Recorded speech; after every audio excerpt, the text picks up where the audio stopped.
So we're going to be talking about custom widgets, what they are, how to make them. This is similar to a talk given at Grist Summit and in a webinar. So if you're trying to decide which of the two stages to be on, and you've been at one of those before, well, you can factor that in. So custom widgets, what are they? If you're new to Grist, Grist uses, sorry, I'm kind of new to Discord, so I'm trying to get the screen bigger for myself. Okay. Grist uses some particular terminology. If you use spreadsheets, you're used to tables. In Grist, tables are one particular way of viewing and editing data. You can see two tables shown here on a single page. You can have multiple tables per page in Grist. And you also see an unfamiliar looking view of data down on the bottom called a card. All the ways of viewing and editing data in Grist are called widgets. So you can have table widgets, you can have card widgets. Next slide. You can have a wide variety of different kinds of widgets because there are many ways to view and edit data, right? There's different kinds of data. Spreadsheets became famous and very useful because they had a very general purpose way of viewing and editing data, the table. So Grist takes that idea and runs with it, adds in some other views that are useful in particular scenarios like cards and card lists. And it's powerful because they're still views of the same data for viewing and editing it. Some forms are very specific, like calendars. Calendars only really work for dates. It would be hard to show financial, like dollar amounts on a calendar. But there's like a lot of ways of viewing and editing data, some very particular to you and your company. So that's what we're going to be talking about, custom widgets. Custom widgets are actually kind of first-class citizens in Grist. They're not like this external plugin. They reach right into the application. In Grist, if you've used it a bit, you know you make pages, and on the page you can bring together all the information you need, like in a dashboard or something like that. And as you add tables, card views there, you can also add custom widgets right in there. And the Grist document page is like a container talking to all its little baby widgets and providing them with access to all the data they need, linked, sorted, filtered. So it provides a lot of services. And custom widgets can interact with the document just like other widgets, but, and this is the key part, they use external code that's not part of the Grist application. So Grist Labs and other contributors to Grist have a bunch of engineers writing code. But if you have some code that you'd love to plug in there, custom widgets are a way to do it. So for example, you can have a page where you have your two tables, and at the bottom, what you really want is like Pokemon's dancing, and they dance faster depending on how well your business is doing. You can do that, and you don't need the permission of Grist Labs or anybody who contributes to Grist. If you know how to write HTML and JavaScript and CSS, or you know someone who does, then you can make that happen. Yeah, so next slide. So this is kind of a nightmare for people auditing software. Like, what is this? Can you do anything in Grist? Is there any safety? Is there any security? So at the very start of developing custom widgets, we had a very particular model that you have this widget in which it's the Wild West, right? There can be anything in there, but Grist interacts with it through a single pipe and passes in just the data that the user authorizes to go in there and accepts back only the kinds of requests that the user has authorized. So you can have trust levels. You can have a custom widget with no document access that just shows something, or it can read a selected table. It will only take the filtered, linked data that Grist provides. or it can have full document access if you really need to trust it. And whether you trust the widget depends on, like, did you write it yourself for your own work? Then you probably trust it. If somebody else wrote it, well, do you trust them? Those levels of questions. And if you're self-hosting Grist, there are things you just should think about in maintaining trust. But that's a long topic. So next slide. Yeah, and Jarek, you wanted to pick up from here, right? Yes. As Paul said, custom widgets are very easy actually to build if you are familiar with any web technologies or know someone who actually built web pages, or even maybe you used some AI to build some pages for you. You are probably all familiar with this. So in the end, the custom widget is just a single HTML file with some JavaScript in it. And as you can see in this slide, this is actually a full source code of the custom widget. It is put inside an iframe, hosted somewhere externally. And it's just, so the iframe is basically a mechanism for putting one page inside to another, and it provides some security boundaries that we actually use here. So we don't want arbitrary code to actually call API on behalf of user, or just manipulate the app, so the Grist document in whatever way it wants. So there is a little API that is exposed via the post message API that the browser exposes. And basically, the custom widget sends messages to Grist app. Grist application then responses with some other messages, and there is basically a protocol for exchanging messages that is secure. Of course, to make it our life a little bit easier, we provide custom widgets convenience library called Grist Plugin API, which basically abstracts all the low-level post messages mechanism and just gives us a very nice object called Grist. Yeah, we switch to the called Grist that has some methods on it that you can call that will send some messages over the iframe to the Grist application, and some events you can subscribe to be notified about some changes particular to the data, but also some settings.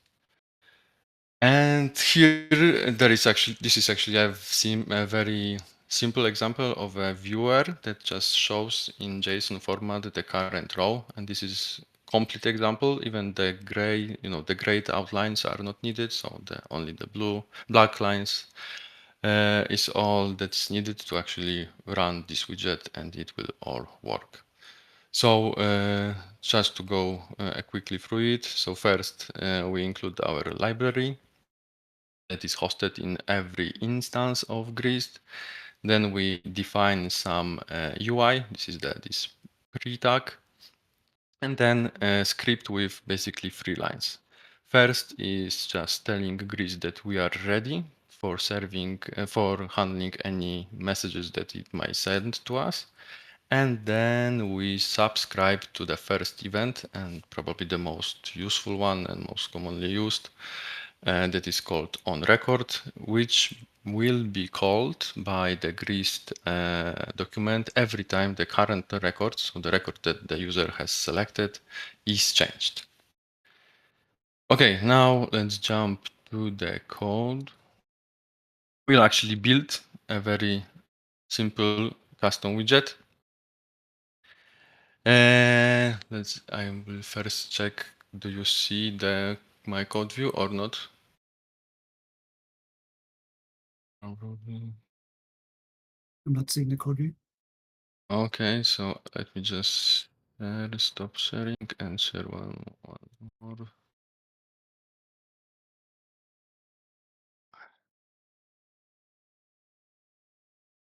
Oh, is it better? Should see Grist document.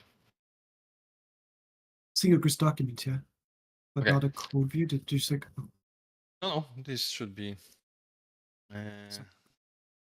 Okay, so let's imagine that we have an online store with some table with products, and each product has a color, and we want to build a custom widget that will allow us to just change this color in a nicer way. Grist currently doesn't have any color picker, so we can just build our own. So this is the single table that we have so far. It has name, price, color, and there is an emoji column that just tries to visualize the color that is there. So this is like a big function, Python function that just tries to find out what will be the most similar emoji that we can have in this color. And this was actually done by our AI assistant. So I didn't write this code myself. So first thing, what we will do, we'll add a custom widget. So first, adding any kind of widget basically composes of two steps. First, we define the tool that we want to use to manage and view array data. So any kind of built-in widgets or custom. We are selecting custom, and then we are selecting the table that will be served to the widget by the Grist app. And we also want to be notified of any row that will be changed in this product, in this table by the user. So we will have two tables, two widgets, and on the left, user will just select the row, and Grist will send a message to our custom widget, so to the right section with the currently selected row. And to build this widget, we will use another custom widget that I actually built. Let me try to do it once again, which is called Custom Widget Builder. This is currently hosted on our GitHub and on our SaaS in the gallery. And it is basically a widget that allows us to build custom widgets inside Grist and also host them. So this is it solves one of the problems that many people have with custom widgets, that they need some place to place them, to store them and host them, because custom widget is just an HTML file, so it's not must to be put somewhere on the web. But with the custom widget builder, that's not needed. So let's first start building it. We'll select this. We'll first open the editor. There is on the custom tab a button called Open Configuration. This is actually one of the API that Grist offers to custom widgets to show this button, and then our widget that we created can actually listen to this event and open some kind of configuration settings. So we'll use it to inform our custom widget builder that we want to write some code. I will first remove everything because it's not needed. We'll start from scratch. Okay, so as I said, the custom widget is basically an HTML file with some JavaScript, and our color picker will have a very simple UI, which will be a color input tag. So this is basically a standard control library, I think, that is supported by every browser, I think, that you just let you select any kind of color. We'll give it ID,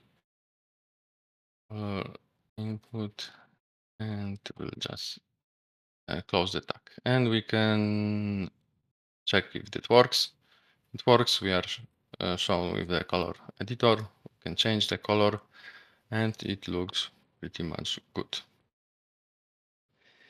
But of course, it doesn't do anything like useful for now. It just shows the color. Now we need a way to get the color from the Grist. So as on the example, first we need to tell Grist that we are ready for handling any kind of messages that it might send to us. This is done by sending a ready message and using our convenience library just by calling this ready function. then we need to handle the first event that the Grist will send to our custom widget. So basically we need to tell the document that we are interested in currently selected row. This is done by calling method called onRecord, which is basically subscribing to an event. And this method requires one callback. First is the argument that we'll receive. It's a colon record. And Grist will send us basically the whole row that is visible to the custom widget. So we just need a color column. And we need to put the value of the color column inside our color input tag. I can see do you still see the UI? I can see the chat is writing. I think it's okay. Oh, do you see the? I see your screen. I see Grist. I see you writing in the JavaScript area. Okay, so now we told Grist that we want to handle to be notified about the change to to a currently selected record. Grist will call our method, pass the record that is currently selected, and we need to just extract the color from the record. So the color is stored in the column called color, and put it to the color input tag. So this is just a very standard like JavaScript API. So the color input is the HTML tag that we defined. The value is just a property, and we just need to pass it the value of the color. And I hope that's enough. So now everything should work. Of course it doesn't, because first we need to allow widget to actually read the data. By default, widget doesn't have access to the data. It has only access to its own settings, but it is also needed to be confirmed by the user. So we need to change the access level to at least read selected table. And now, as you can see, if I switch the current row in the left table, the color is updated. I'm just looking at question from Jordi. Yeah, I think he. Okay, so yes, exactly. So the question was, how does it work that I haven't defined the color input? Well, by default, every element, top level element, like input, I think most of them with an ID are by default defined in the global scope. So you don't actually need to use the normal way of doing that, just getting the object by using the query selector method or any kind of thing. They're all defined, so that makes our life a little bit easier. Okay, and some tips and tricks. Okay, so now we want to write the color back. So first we need to know what is the currently selected ID of the record. We'll just store it in a global variable called ID. We'll grab it and store it in the grab the ID of the currently selected record in our event just by typing this line of code. It basically gets the ID from the record and stores it into variable. And then we will just instruct our HTML tag to call some method whenever the value of the color is actually changed. So there are two events on this color tag. One is called onChange and one is called onInput. They're basically the same. OnInput is basically called every time the color is changed, and onInput is called only when user accepts the color. So this is better for the demo purpose. So update Grist. So this is basically how we can, the easiest way how we can subscribe to an event on this tag. So now whenever the color changes in this tag, HTML, like a browser will actually try to call our method. So let's define this method.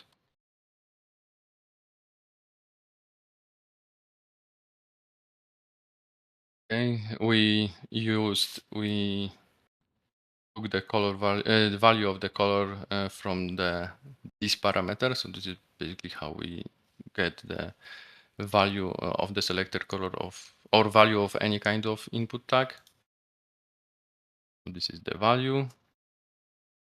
And now we need to call API. So to update the selected table, Grist has a shortcut method called Grist selected table update.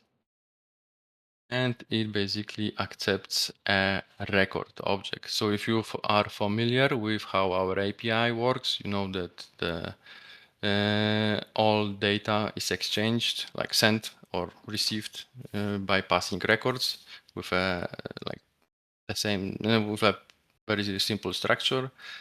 On the top level property, it has an ID, and it has something called fields, where we need to add as a JSON properties all the values that we want to set. So in this case, we just want to set the color. And that's it. It should work. I will just save. Of course, it does. Let's just try to set it to white. Of course, it doesn't work because we need to update the access level. Let's just check what Grist actually, how Grist responds to our attempt to save this value. So we can catch this exception. So this is basically the way to handle any kind of exception in this method call. So whenever any exception will be thrown, we'll just catch it and invoke another method that is called alert that will basically show show a pop-up with a text of the message that was sent. Now when I try to change the color, as you can see, access is not granted. But when I change it to full access, now I should be able to change the color. So as you can see, So Jarek, color. I assume there's a pop-up. I don't think, at least I'm not seeing pop-ups. Okay. Okay. So sorry. So there was like a normal alert. Sorry. So you must believe me because I can try to show it once again, but I would need to stop sharing. I believe you. So you just need to believe me. Okay, so now let's just see if that works. As you can see, colors value of the color is changed and our icon is also changed. So this is red, this is pink, blue, green, yellow, and so on. Okay, Yeah. so this is basically the all complete So source probably, code of a widget. yeah, probably also, I don't think we're seeing the actual color picker that pops up, but people have probably seen that Okay. before. Yeah. Okay, so maybe I will just stop sharing and share my whole screen. Okay.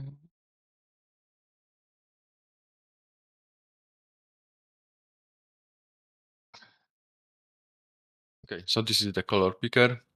Much better. Yeah, looks good now. Now as you can see, the custom widget is updating the color almost in the real time. And if we change the access level and try to do anything, there is a pop-up saying that access is not granted, and we are informed what the current access level is. Okay, so now back to slides. So as a recap, what we've done so far is we created a very simple widget that can read data and show data, and this is basically enough for most of the use cases. And this is where I stop usually when I'm doing custom widgets, because I had a problem. I wrote some code or ask AI to it. ChatGPT is very actually good in writing those widgets. And that's enough. But the problem arises whenever we want to share this widget with any other user, with teammate, or even if we want to use this widget in some other table that has like color stored in a different column that is not called color, or even if the table has two columns with colors that they probably none of them are actually named color. And to fix this, Grist offers something called columns mapping API. So this is basically a mechanism for widget to define what kind of columns it expects, and let user just point our widget to the correct column that user actually wants to use. So in this example, we had some custom widget with maybe a flashcards, and it expected a question column and then answer column. And when this widget is first loaded, Grist won't show this widget at all. It will just show this UI for user to first pick correct columns, and once the correct columns are selected, then our widget will be shown. So I also have a demo for this. So let's now fix our widget. So let's imagine that we have a different table and we want to reuse our widget here. So in order to do that, we can actually use very nice feature that we recently added called duplicate widget. We're just defining where this widget should be copied. In our case, the flower demo page. And here it is. Now we of course need to change the table to use flowers.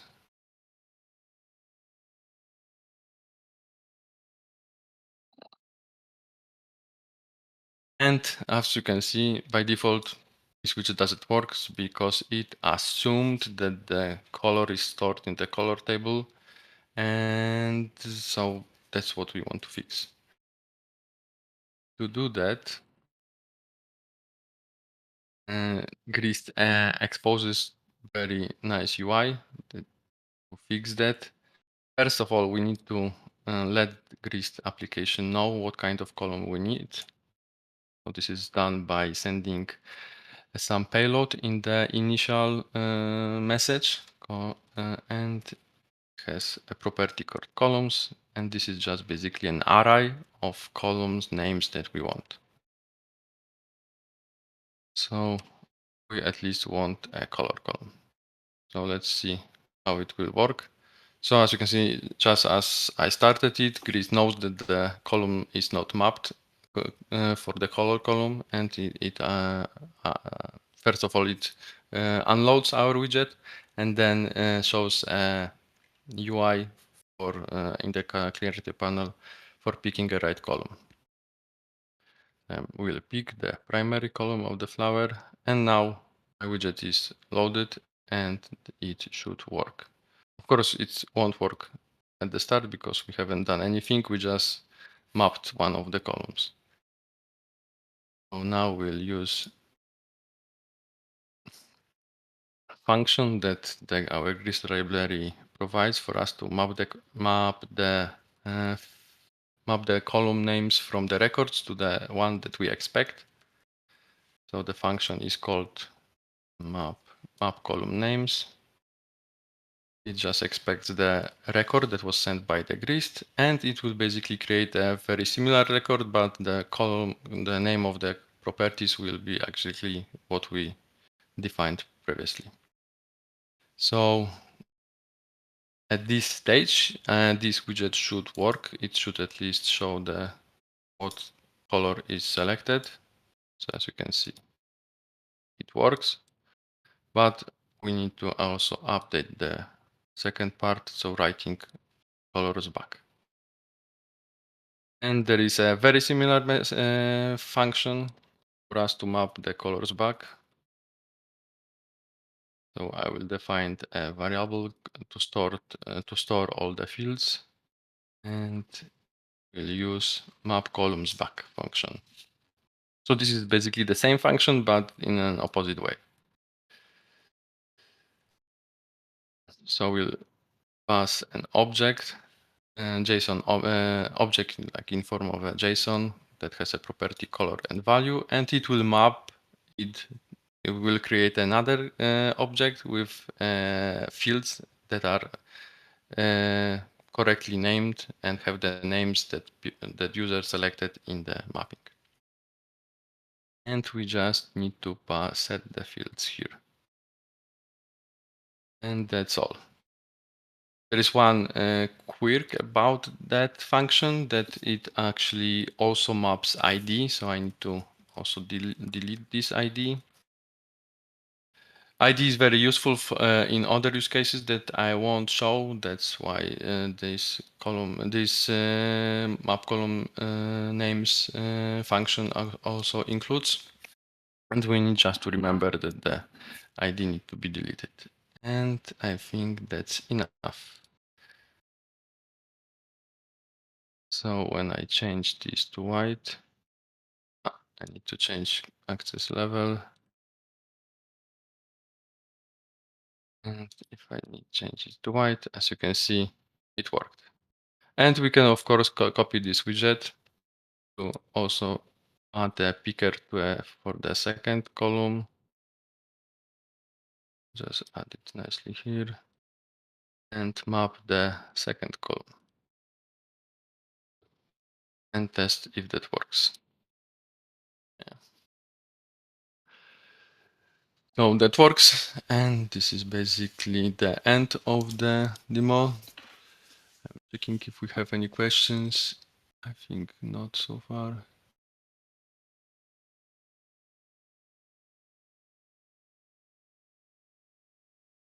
Okay.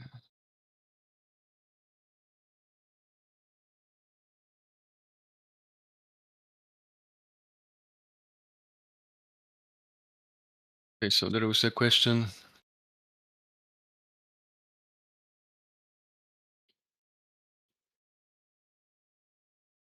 So basically, maybe I will also show how the custom widget works. So because there is another API that we provide for custom widgets, there is probably a very good chance that when you start building your own widgets, you need to somehow store some kind of configuration for them. There are two options to store the configuration. First is to just have a dedicated table in Grist and use the full some API that we provide for custom widgets and store these sections there. But there is also a very convenient API called widget options that basically allows any kind of widget, even the widget without any any access to the document, to store the configuration. So it can be used even for widgets that are there for showing some things that are not connected to your data. And this API is actually what powers the custom widget builder. I have an options here. So this is another custom widget built with the custom widget builder. And what it does, it basically listens to an options callback event, and Grist will call this method every time options are changed, and initially when the widget is loaded. So what this widget does is just subscribing to these options, to this event, getting these options and storing them inside the one of the pre-tag that I added in the HTML. And I also added a button to change those options to see how it works. So when this button is changed, we are just calling API method for the options API called set option. It just expects a key and the value. So this basically works very similarly to a local storage if you are familiar with that concept. And in the preview, you can see that as the initial the message, Grist sends the options that were saved by error widgets. And in this case, because I'm using custom widget builder, it stores the content of the widget in those option settings. So this is basically a JSON, and I'm basically storing the all JavaScript and all HTML. And custom widget builder, just when it sees those two fields, it knows that the widget was created, and it quickly replaces itself with the content of this page. And when we call the set option API, so this button actually asks Grist document to save some options. You can see that the options are sent to the Grist document, and they are stored in the filter section. So normally when you add filters,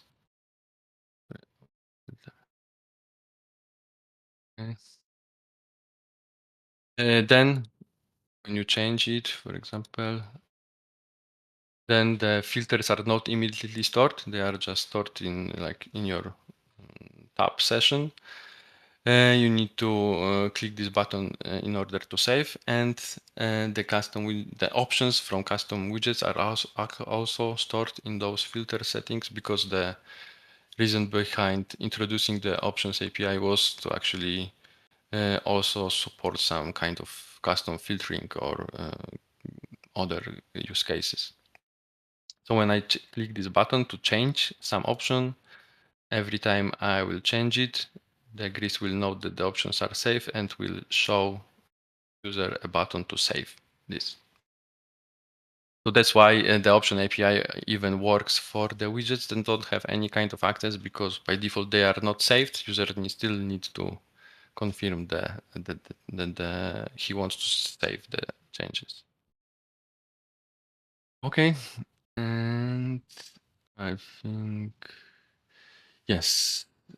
And one more thing that is very little known, that custom widgets can be also used as a part of a linking between two tables. So we saw in the demo that the custom widget was actually notified about the selected row in the left widget, but the other way around is also possible. We just need to inform widget Grist document that we can be source of the linking by passing the allow select by option in the initial message. And then there is a little function exposed by the Grist object to change the current cursor. And so that basically allows us to even recreate some kind of table experience that the custom built-in table widget has. And you may already know it, so we put every widget that we built and our community built in a neat little feature called custom widget gallery. This is not by default, I think, in Grist Core, but it's every instance can be defined, can be customized that way to show any kind of gallery, not only ours. There is just an environmental variable that you need to set, and you can choose which widgets you want to share with your users. Some of the widgets are created by us, then they are just shown in the normal rectangle, and some of them are created by our community. even the custom widget builder, even though I created it, it's still like considered as a community widget because we don't necessarily have the full control over the source code. Or we try our best, but this is like an indicator that this custom widget can do various things that maybe we are not aware of anything that it can do. So to be just informed that it is an external code. Okay. Paul, back to you. Yeah, there's a question about security in the chat. Yari, can you go back to the previous slide? Yep. With gallery? Yeah, and just click the video just to and pause it just to have a visual. Thank you. Perfect. Yeah, so there's a lot of security issues around custom widgets, like I mentioned at the start. And it depends on your threat model. We at Grist Labs, we think about like how much does the application trust the individual widget, which may be written by some random person. So I talked a bit at the beginning of the talk about the security model between Grist the application and the custom widget. There are other threat models. It's like, as Jarek was starting to talk about here, when you insert a custom widget into your app, the code, if you wrote the code yourself, then maybe you know everything in it that's in it, or you think you do. But it may be someone else's code, in which case you may have less awareness of what's in it. For the ones we put up in our custom widget gallery, they have had code that's reviewed and is locked down by us. It's not going to change without Grist Labs knowing about it.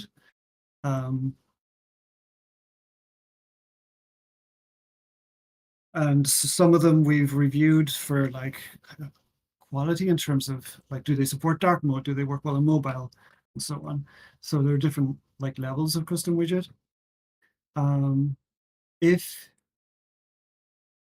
you're using the builder that Jarek was showing, then you're writing your own code. What are the risks for you? Well, if you're using like a bot and it's proposing the code you put in there, it's still probably going to be okay, except sometimes it can pull in external libraries, and that's also probably still going to be okay. But you know, if the library is tainted, you're not reviewing the code in that library, so you could end up tricked into having some tainted library. What are the bad things that could happen if some black hat code somehow creeps into a custom widget? The main threat is that the data that you share with that widget is exposed.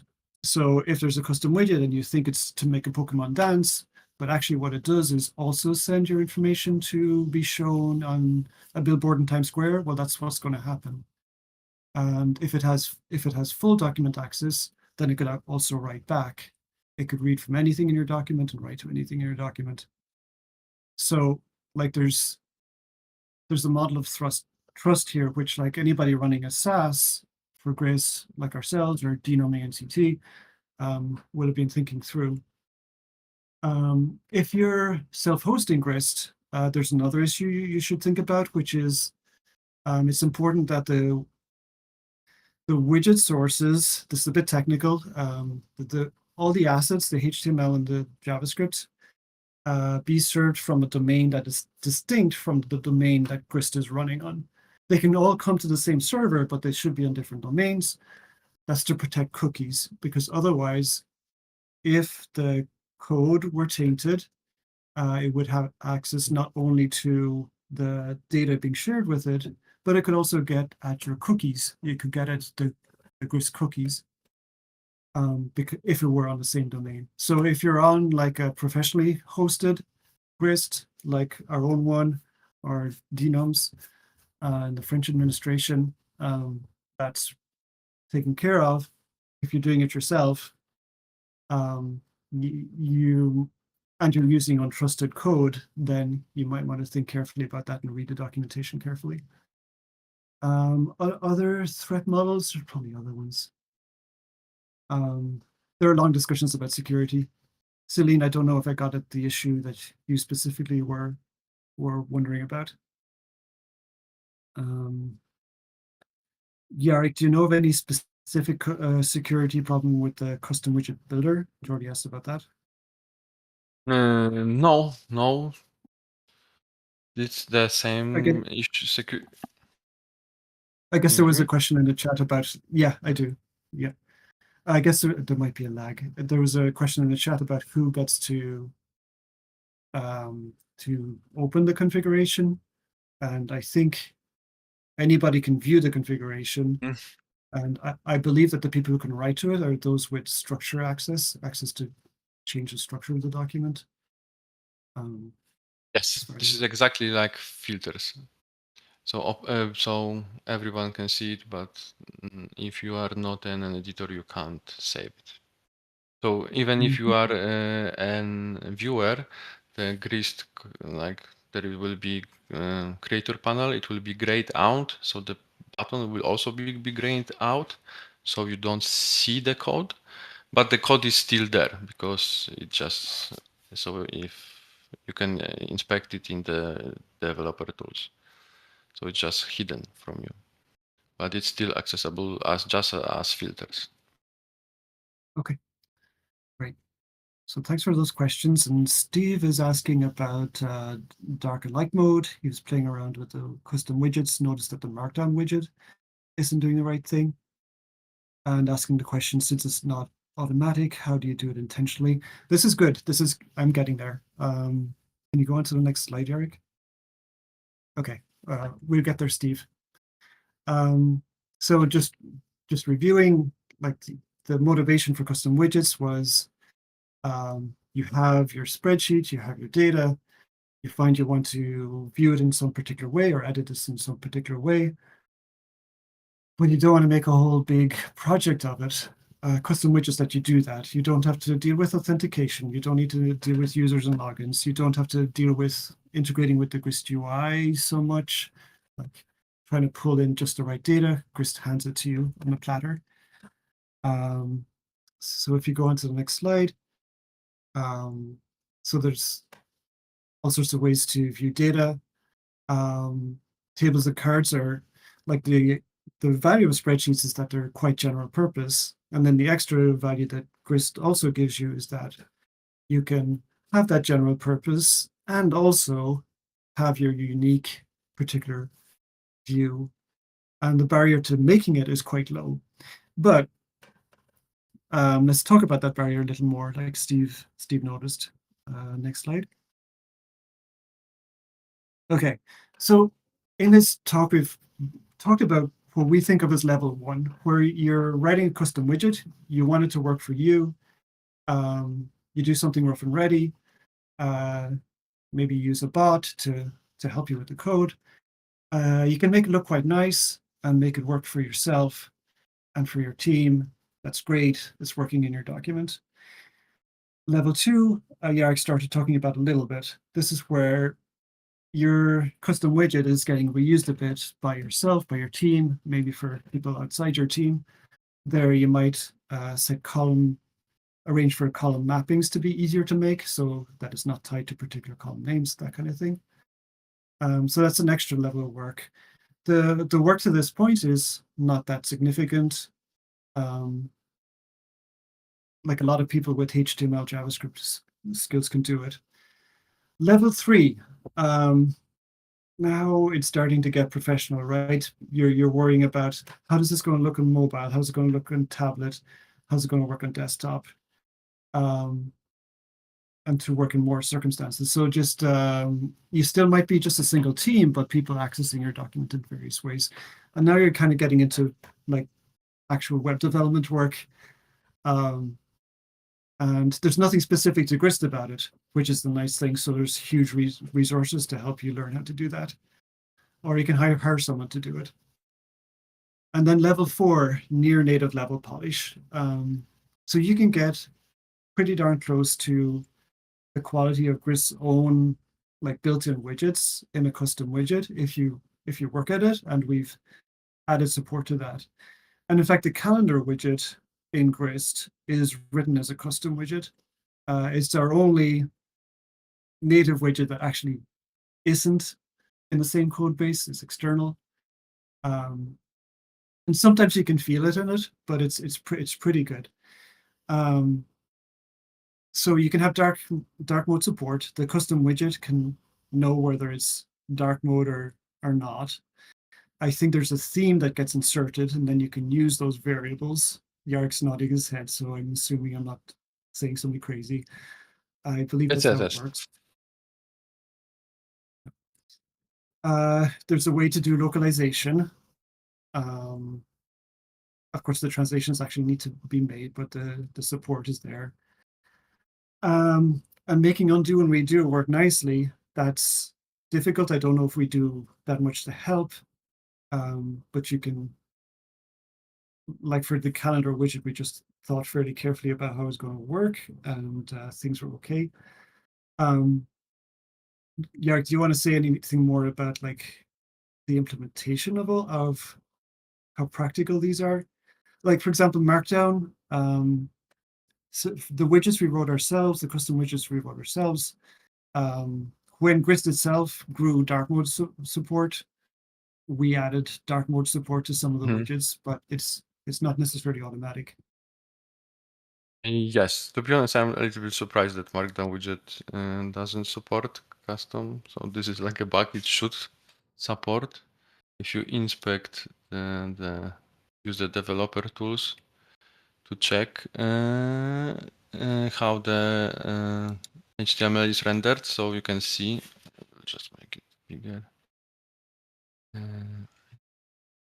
So when the widget is actually loaded as part of the initial like handshake, so exchanging the messages, one of the messages that is sent to the custom widget is what the color current theme is, what is, and in the URL you actually have a language, time zone, and other useful properties. So you can do the translations yourself, use properly initialize any external library like pickers or any kind of tool that shows localizable languages. And this is all done automatically for you when you include our convenient library. So it will just do everything there that is needed. So Markdown widget was probably not updated to take the use of it. But others widgets should work that way. Calendar definitely works that way, but we just forget to update Markdown. You can even check. And undo and redo, there are basically two methods currently exposed to the custom widgets that are one-to-one to call. So basically when you call one of them, first we'll just do the same thing that this button will do. And there is a redo method that will basically click this button. So this is just the simplest API that you can think of. And nothing like fancy, so it's very easy to do. And for calendar widget, the undo redo actually works because it is subscribed to every change in the table. So it doesn't have like its state on its own. It just always gets the state from the Grist document. So it can just send the undo and redo messages, and the result of those actions will be sent back to the calendar, and it will update the UI that it is showing correctly. So there is like a lot of code to make it work very fast, but that's the basic idea. So I don't know if we have a... Yeah, so you can basically go crazy with the widgets and make them as polished as you want to go. People have started making lists of community widgets. There's multiple lists. Let me just post in this link. This link shows one that Nick at Grist Labs maintains, and there's also a link to one that and was maintained. And I think there may be more. If you know more people tracking widgets, please post. So the way people discover widgets are like word of mouth in the forums. And then in the SaaS services like our own, we maintain a list that's available on the site. And you know, in the Denom instance, they have their own list. Yeah, but it's not super organized. Yeah, but it's really great to see what people do and build, and we're excited to hear about any that you all have built that aren't already showing up in the trackers in the forums. Okay, if there's any more questions, we'd be happy to answer them. Otherwise, it's great to get a chance to present to you all. And thanks for the questions there have been so far. Yeah.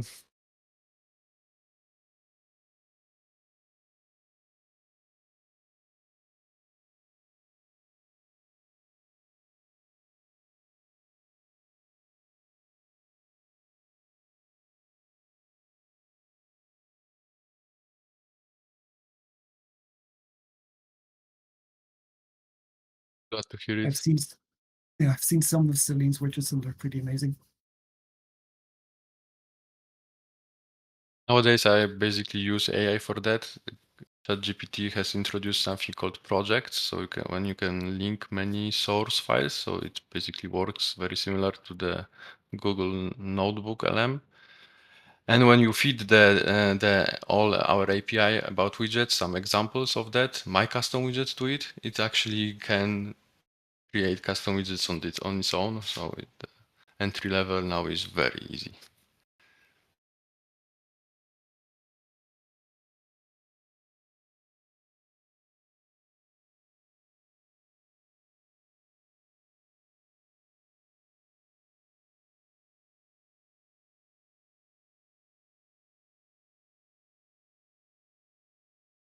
And as far as I know, the widget example I used of having a dancing Pokemon is fictional. Nobody's built it yet. But you can see it as a challenge.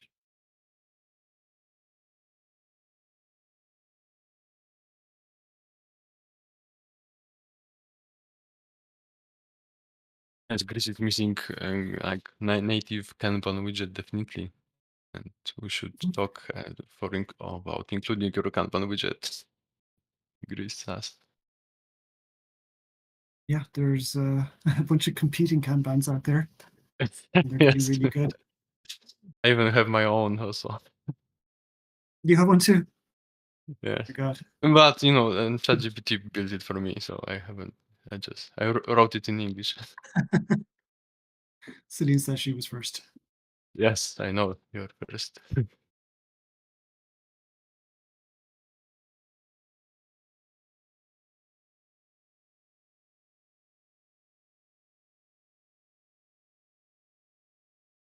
remember Trello. Trello's still around. Yeah.